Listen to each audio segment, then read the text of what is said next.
Hello दोस्तों, मेरा नाम है विकास सिंह और आप सभी का बहुत बहुत स्वागत करते हैं एक और फ्रेश वीडियो में। आज हम यहाँ पर बात करने वाले हैं इन डेप्थ हाइपर ओएस के बारे में। इससे पहले भी मैंने वीडियोस बनाए हैं हाइपर ओएस के बारे में, लेकिन वो इतने डिटेल में नहीं थे दोस्तों।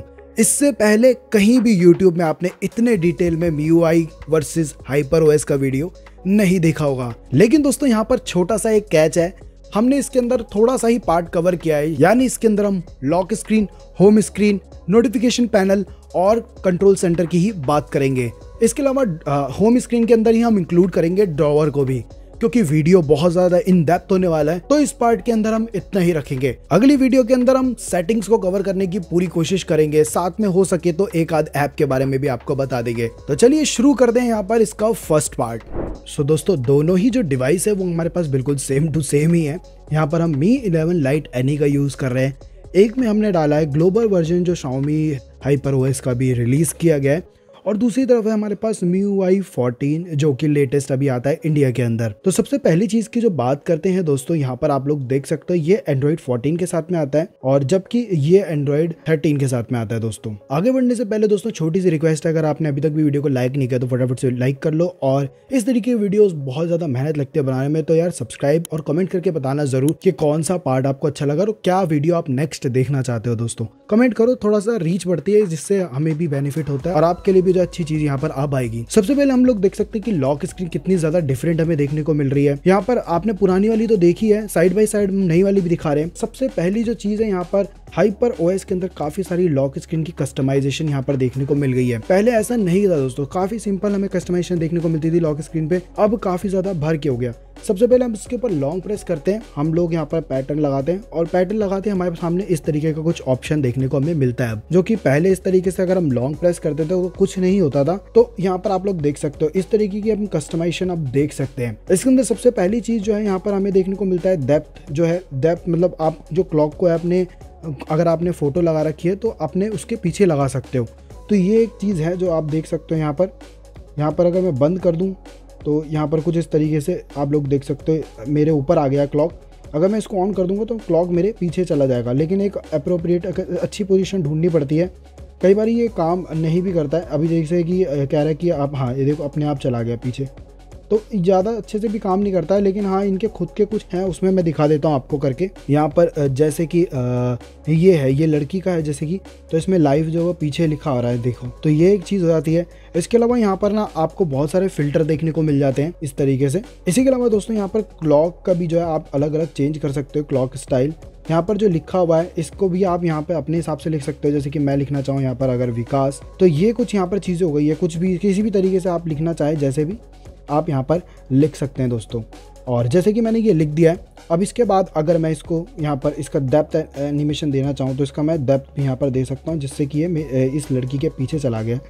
तो ये थोड़ा इस तरीके से करना पड़ता है, और काफ़ी अच्छे से होना चाहिए दोस्तों, फोटो अच्छा होना चाहिए थोड़ा सा क्वालिटी में, तो ये कर लेता है अच्छे से। अगर थोड़ा बेकार फोटो होगा तो नहीं कर पाएगा। इसी के अलावा जब यहाँ पर आप जैसे मान लो आपका AOD लगा हुआ है, और AOD से बाहर और जब आप अंदर वापस आते हैं ना, तो आप लोग यहाँ पर देख सकते हैं ये काफ़ी कूल एनिमेशन यहाँ पर देखने को मिलता है, जबकि पहले ऐसा कुछ भी नहीं था। इस तरीके का कोई भी एनिमेशन हमें पहले देखने को नहीं मिलता था दोस्तों। हालांकि वो आया था, जो एक फीचर आया था इनका सुपर वॉलपेपर वाला, बट ज़्यादातर डिवाइस में वो फेल ही रहा और कुछ मज़ा नहीं आता था उसको, मतलब काफ़ी पुराना सा हो गया था। तो इसी के अलावा भी और भी छोटे छोटे फीचर हैं इसी लॉक स्क्रीन के। अगर हम अंदर देखें तो यहाँ पर कस्टमाइज में अगर आप जाएंगे तो यहाँ पर आपको, जैसे कि मैंने बता दिया, क्लॉक वगैरह, कलर वगैरह भी आप चेंज कर सकते हैं यहाँ से। इसका प्लीज़ पूरा वीडियो देख करके ही जाइएगा ताकि आपको काफ़ी अच्छी इन्फॉर्मेशन मिल सके। इसके बाद फिल्टर वगैरह मैंने बता दिया, मैट इफेक्ट भी डाल सकते हो, जो एक ब्लर सा इफेक्ट होता है उसको भी आप ऐड यहाँ पर कर सकते हो। उसके बाद अगर हम यहाँ पर बात करें यहाँ पर पैटर्न की, तो यहाँ पर सबसे पहले आप ऊपर की तरफ देख पाओगे कुछ इस तरीके से देखने को अब मिलता है। इसी के अलावा यहाँ पर बात करें तो यहाँ पे ये नीचे का जो चीज़ है ये चेंज हो गया है, तो यहाँ इमरजेंसी बैक यहाँ पर इस तरीके से हो गया है। फाइनली होम पे जाने से पहले एक और चीज़ की हम बात कर लेते हैं।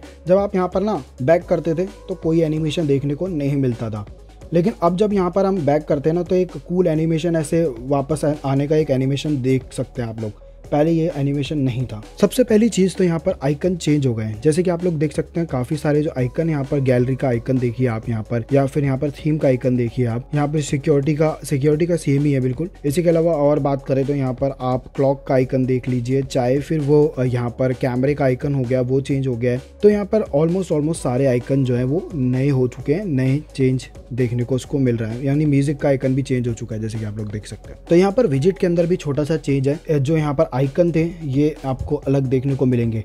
अब ये व्हाइट कलर का एक पैटर्न इसके ऊपर देखने को मिलता है, जो कि पहले थोड़ा ऐसे वो था, ब्लैक सा आता था, ग्रेइश रहता था, उसको अब चेंज करके व्हाइट कर दिया गया। यहाँ पर हम चलते हैं सेटिंग की ओर देखेंगे तो यहाँ पर थोड़ा सा डिज़ाइन चेंज है। आप डिज़ाइन लैंग्वेज देख सकते हैं, बाकी सारी चीज़ें बिल्कुल सेम है। यहाँ पर बस ये यहाँ पर डिज़ाइन जो है चेंज कर दिया गया। अब बाहर ही आपको ऑप्शन मिल जाता है होम स्क्रीन लेआउट को सेट करने का, चेंज करने का। उसके बाद अब मोर पे चलते हैं।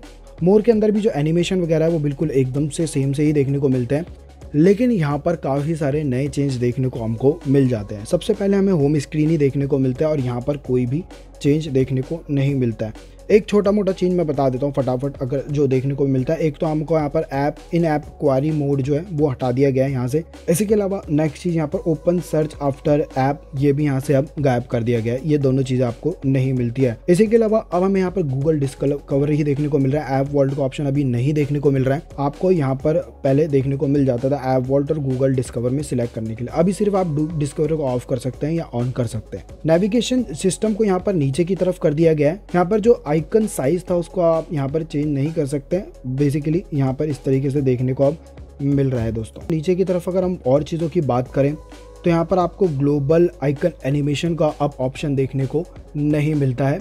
इसी के अलावा दोस्तों यहाँ पर नेविगेशन का जो ऑप्शन था वो भी यहाँ पर नीचे की तरफ शिफ्ट कर दिया गया है। ब्लर ऐप प्रीव्यू यहाँ पर देखने को मिलता था, वो अब यहाँ पर नहीं है। मैं बताता हूँ कैसे और कहाँ गया। तो यहाँ पर चलते हैं अभी सिस्टम नेविगेशन के अंदर। सिस्टम नेविगेशन के अंदर बिल्कुल यहाँ पर जैसे कि मैंने बताया इसके अंदर कोई चेंजेस नहीं है। यहाँ नीचे की तरफ अगर हम चलते हैं तो यहाँ पर हमको अरेंज आइटम इन रिसेंट देखने को मिलते हैं, जिसके अंदर ऐप प्रीव्यू का ऑप्शन अब अंदर ही आ गया। जैसे कि ये बाहर था पहले, वो अब अंदर आ गया। और मेमोरी स्टेटस का भी ऑप्शन अब अंदर ही देखने को आपको मिलता है। तो ये दोनों चीज़ों का ऑप्शन आपको अब अंदर करके डीक्लटर कर दिया बेसिकली थोड़ा सा। होम के अंदर दोस्तों यही चेंज हमें देखने को मिलते हैं। ऐप ड्रॉवर पे अब हम आ जाते हैं और उसकी बात करते हैं कि क्या कुछ हमें ऐप ड्रॉवर के अंदर देखने को मिलता है। सबसे पहले दोस्तों यहाँ पर अगर आप अब लॉन्ग प्रेस करते हैं तो ये एनिमेशन जो है पूरा यहाँ पर चेंज हो चुका है। पहले इस तरीके से आता था, किसी भी ऐप पे अगर आप करेंगे तो ये आपको अब कुछ इस तरीके से देखने को मिलेगा। पहले हमें अगर मैं कोई भी ऐप, यही वाला ऐप खोल के दिखाता हूँ तो पहले हमें ये देखने को मिलता था उस तरीके से। इसके अलावा दोस्तों ऐप सर्च हम करते हैं तो बिल्कुल सेम यहाँ पर देखने को मिलता है, लेकिन ऐप क्वारी को अगर आप इनेबल कर देते थे तो यहाँ पर बहुत सारे ऐड भी देखने को आपको मिलते थे, जो कि अब यहाँ पर नहीं देखने को मिल रहे हैं। इसके अलावा सेटिंग के अंदर बिल्कुल सारी चीज़ें सेम ही देखने को मिलती है। जैसे कि मैंने बताया, इन ऐप क्वारीज मोड जो है यहाँ पर हटा दिया गया और ऐप सर्च को भी यहाँ पर हटा दिया गया, open search after opening app drawer. अब यहाँ पर हम फाइनली नोटिफिकेशन पैनल की बात करते हैं। तो सबसे पहला चेंज अगर आप यहाँ पर देख पाएंगे, एक से ज़्यादा अगर यहाँ पर नोटिफिकेशन होता है तब तो ये मिनिमाइज ही फॉर्म में आता है, लेकिन अगर एक को भी हटा दूंगा यहाँ पर तो यहाँ पर ये, चाहे मैं इसको अब ऐसे मिनिमाइज़ कर दूं और फिर मैं अगर खोलूंगा इसको तो ये पूरा ही आ जाता है। लेकिन इस केस में ऐसा नहीं है, इसमें आपको करना पड़ता है और जैसा आप रखेंगे ये हर बारी बंद हो जाएगा। पर ऐसा यहाँ पर उल्टा है दोस्तों, यहाँ पर मैं हर बारी खोलूँगा तो ये ओपन हो जाएगा। तो ये एक छोटा सा चेंज है जो यहाँ पर हमको देखने को मिल रहा है। उसके बाद यहाँ पर नोटिफिकेशन के अंदर आप देख सकते हो यहाँ पर जो टाइम है, बेसिकली टाइम के अंदर एक तो ये इमरजेंसी यानी यहाँ पर जो अपने नेटवर्क वगैरह आता था ये पूरा आइकन प्लेस जो है यहाँ पर हटा दिया गया है। पहले जो यहाँ पर आता था वो अब यहाँ पर नहीं है HyperOS के अंदर। इसी के अलावा दोस्तों जो टाइम है उसके नीचे अब यहाँ पर शिफ्ट कर दिया गया है डे एंड मंथ को। इसी के अलावा दोस्तों यहाँ पर ये चीज़ जो है बिल्कुल सेम देखने को मिल रही है। यहाँ से आपका ये कंट्रोल सेटिंग वाला जो है पूरा सिस्टम यहाँ पर खुल जाता है। यहाँ पर हम सेटिंग के अंदर बात करेंगे, आज हम इसकी बात नहीं करेंगे क्योंकि ये सेटिंग का ही पार्ट है। तो इसके अंदर हम इसको सेटिंग के अंदर ही जाएंगे क्योंकि बहुत लंबा वीडियो जैसे कि मैंने कहा यही बनने वाला है, तो वो तो पता नहीं कितना लंबा बन जाएगा। इसके अलावा दोस्तों यहाँ पर कंट्रोल सेंटर की बात कर लेते हैं। कंट्रोल सेंटर में पहला चेंज अगर आप यहाँ पर देख पाएंगे तो यहाँ पर ये जो आइकन्स आ रहे हैं, ये जब मैं पुश कर रहा हूँ नीचे तो ये चले जा रहे हैं, गायब हो जा रहे हैं। इस केस में आप ऐसा नहीं है, अब आप यहाँ पर पुश करते हैं नीचे की तरफ तो ये प्यारा सा एक एनिमेशन स्लाइड की तरह यहाँ पर देखने को मिलता है। देखिए यहाँ पर मैं आपको करीब से दिखा देता हूँ कि क्या एनिमेशन की यहाँ पर मैं बात कर रहा हूँ दोस्तों। तो यहाँ पर देखिए, अब यहाँ पर इस तरीके का एक एनिमेशन आपको देखने को मिलता है।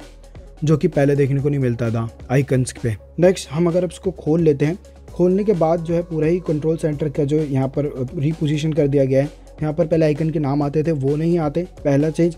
इसके अलावा यहाँ पर जैसे टाइम अब नहीं दिखा रहा है, पहले यहाँ पर टाइम दिखाता था, ठीक है। इसी के अलावा यहाँ पर सेटिंग को अब नीचे प्लेस कर दिया गया है यहाँ पर, जो कि अगर लैंडस्केप मोड पे भी अब आपको ये देखने को मिल जाएगी सेटिंग यहीं पे।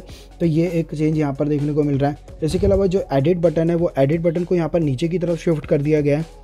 इसी के अलावा नेक्स्ट चेंज की बात कर लेते हैं। यहाँ पर ब्लूटूथ और इन सभी आइकन्स पे जब आप क्लिक करेंगे तो यहाँ पर आपको ऊपर की तरफ यहाँ पर लिखा हुआ आता है कि क्या आपने किया है, और ये एक ज़बरदस्त चेंज है जो हमें देखने को मिला है। QS के जो आइकन्स हैं उनको भी यहाँ पर थोड़ा सा रीडिज़ाइन किया गया है, और इसके अलावा एनिमेशंस भी कुछ और में डाला गया है। अगर आप देख पाएंगे तो यहाँ पर अब जैसे ही जलने का ही आ रहा है, टॉर्च अगर हमने ऑन कर दिया तो ऐसा पहले नहीं था, आप देख सकते हो वो चला गया था, बट ये देखिए यहाँ पर आप फ़र्क देख पाएंगे, यहाँ पर ये जलता ही रह रहा है, जब तक ऑन है तब तक ये ऑन ही रहेगा। इसी के अलावा अगर हम इन आइकन्स पे अगर पहले क्लिक करते थे तो यहाँ पर ये एनिमेट नहीं होते थे, लेकिन अब नए केस में ये भी एनिमेट होने लगे हैं। अब आप देख पाएंगे तो यहाँ पर ये चेंज हो रहा है ना, घूम रहा है साथ साथ में।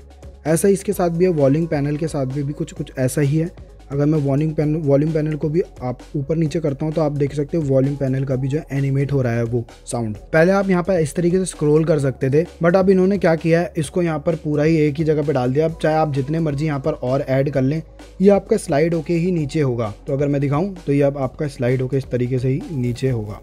पहले ये इस तरीके से नहीं था, यहाँ से ऐसे करके ये पूरा पैनल ही चेंज हो जाता था, अब ये नहीं है। इसी के अलावा और बहुत सारे छोटे छोटे चेंजेस हैं, अगर आपको कोई दिखाई दे तो मुझे ज़रूर बताइएगा। फिलहाल मेरी नज़र पे यही चेंज है जो यहाँ पर मुझे कंट्रोल सेंटर और नोटिफिकेशन पैनल के अंदर देखने को मिले हैं। तो इस वीडियो के लिए दोस्तों इतना ही है। इसके अलावा मैंने एक पूरा वीडियो बनाया हुआ है जहाँ पर मैंने ब्रीफ में बताया हुआ है कि क्या क्या छोटे छोटे जो नए फीचर हैं वो देखने को मिलते हैं, जिसमें से एक है ये वाला डायनेमिक आइलैंड वाला। तो इस तरीके के और भी फीचर जो हैं HyperOS के अंदर इंट्रोड्यूस किए गए हैं। फिलहाल हम UI की बात कर रहे थे कि क्या डिफरेंट है दोनों के अंदर ही। अगले वीडियो के अंदर जैसे कि मैंने कहा कि ऐप्स की बात करेंगे, कैमरा ऐप्स और काफ़ी सारे ऐप्स में बिल्कुल बदलाव से हमें देखने को मिलते हैं।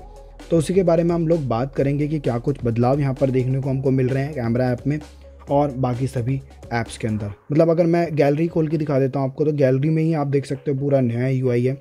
तो इसको इन डेप्थ हमें जानने के लिए एक नया वीडियो बनाना पड़ेगा और उसके अंदर हम ये सारी चीज़ों के बारे में बात करेंगे।